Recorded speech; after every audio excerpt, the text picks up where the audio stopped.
Hi, I'm Justin Lazarow, and I'm presenting our work Unifying Distribution Alignment as a Loss for Imbalanced Semi-supervised Learning, aka UDAL. This is joint work with my co-authors at Google. Our task is imbalanced semi-supervised learning. Semi-supervised learning is about leveraging a large amount of unlabeled data in order to learn a classifier, which is a difficult problem in itself, but significant progress has been made in recent years. At the same time, imbalanced learning is about learning over imbalanced data, which is another difficult problem even when you have full supervision, but only some progress has been made in recent years.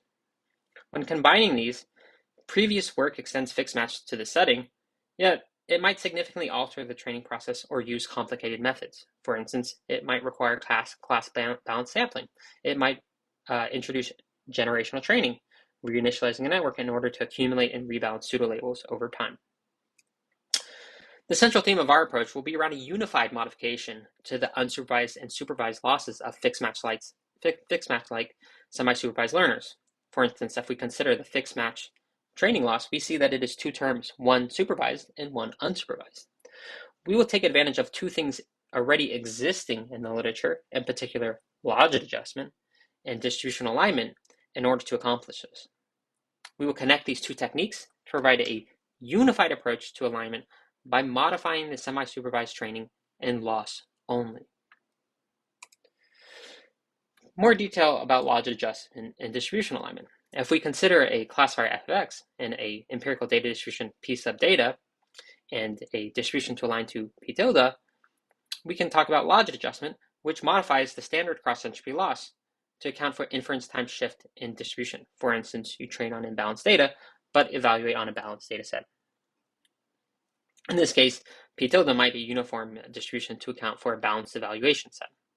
At the same time, from the semi-supervised literature, distributional alignment regularizes the unsupervised loss by modifying the predicted pseudo-label distribution to some known distribution.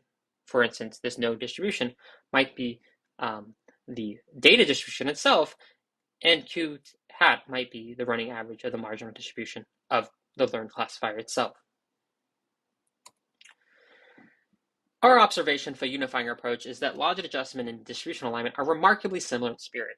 For instance, if we consider the loss for logit adjustment, and by solving for the second term, we see that it looks like this. In soft fact space, it looks remarkably similar to that of a distributionally aligned learner. Therefore, our idea is to replace distributional alignment with logit adjustment within the semi-supervised setting. Here we see the loss for UDAL.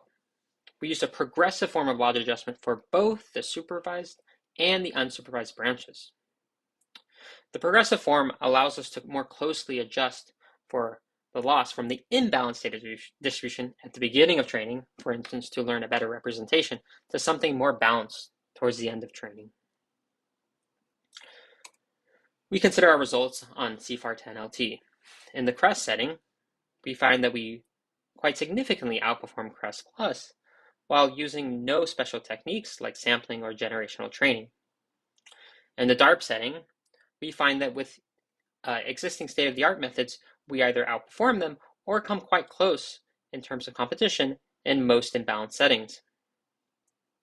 At the same time, when we look at larger scale datasets, for instance, the imbalanced form of ImageNet 127, we find that compared to CReST Plus, we need 1/3 of the training epochs needed in order to achieve the same performance, and we can actually outperform CReST Plus as a whole.